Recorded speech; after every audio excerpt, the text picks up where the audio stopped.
గురుగారు, మేషరాశి వారికి ఈ వారం ఎలా ఉండబోతోంది? మేషరాశి వారికి 5 గ్రహాలు అనుకూలంగా ఉన్నాయమ్మా. తృతీయంలో కుజుడు, చతుర్థంలో బుధుడు, ద్వితీయంలో గురువు, లాభంలో శని, షష్ఠంలో కేతువు. 5 గ్రహాలు అనుకూలిస్తున్నప్పుడు కాలం అనుకూలంగా ఉంటుంది. అద్భుతమైన విజయాలు సాధిస్తారు. మీ ప్రయత్నాలు విజయవంతమవుతాయి. వ్యాపారంలో లాభాలు విశేషంగా ఉంటాయి. బుధగ్రహం అనుగ్రహంతో విశేషమైన వ్యాపార లాభాలు ఉంటాయి. వచ్చిన ప్రతి అవకాశాన్ని సద్వినియోగం చేసుకుంటూ లక్ష్యాలను పూర్తి చేసుకోవాలి. ధైర్యంగా చేసే పనుల్లో కలిసి వస్తుంది.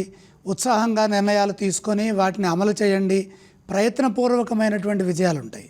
5 గ్రహాలు అనుకూలిస్తున్నప్పుడు మనం చేసే పనుల్లో శీఘ్ర విజయం ఉంటుంది. తోటివారి నుండి తగినంత ప్రోత్సాహం, ప్రశంసలు లభిస్తాయి. ఆ విధంగా మీ ప్రవర్తన కూడా ఉంటుంది. ఆత్మవిశ్వాసంతో పనిచేయడం ద్వారా ఉద్యోగంలో మేలు చేకూరుతుంది. సమయస్ఫూర్తిని ప్రదర్శించి అధికారుల ఒత్తిడి నుండి బయటపడాలి. అధికారులు అంటే ఇక్కడ ఉద్యోగం చేసేవారికి ఉద్యోగంలో అధికారులు, వ్యాపారం చేసేవారికి వ్యాపారంలో పై అధికారులు, లేదా మన దగ్గరకు వచ్చేటటువంటి ఉన్నతమైన వ్యక్తులు. అలాగే ఇంట్లో ఉంటారు కొంతమంది. ఇంట్లో ఉండేవారికి ఇంట్లో ఉన్నటువంటి పెద్దలు. ఇలా ఈ విధంగా ఒత్తిడిని తగ్గించుకునే ప్రయత్నం చేయాలి. సమయస్ఫూర్తిని ప్రదర్శించి మంచిని సాధించాలి. మీ వల్ల కొందరికి మేలు చేకూరుతుంది. శత్రుదోషం తొలగుతుంది. న్యాయబద్ధమైన విజయాలు ఉంటాయి.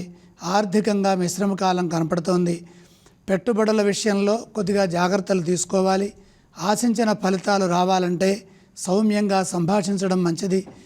ఏ విషయాన్ని లోతుగా ఆలోచించవద్దు.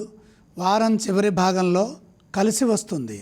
ఈ రాశి వారు ఏ స్తోత్రాన్ని పఠించాలి? మేషరాశి వారు లక్ష్మీ ధ్యానం చేయటం చాలా మంచిది. మేషరాశి వారు ఏ ఆలయాన్ని సందర్శిస్తే మంచిది? 5 గ్రహాలు అనుకూలిస్తున్నాయి. లక్ష్మీ అమ్మవారిని దర్శించడం ఉత్తమం. ఈ రాశి వారు ఏ విధానం చేస్తే శుభప్రదం అంటారు? దానాలు అవసరం లేదు.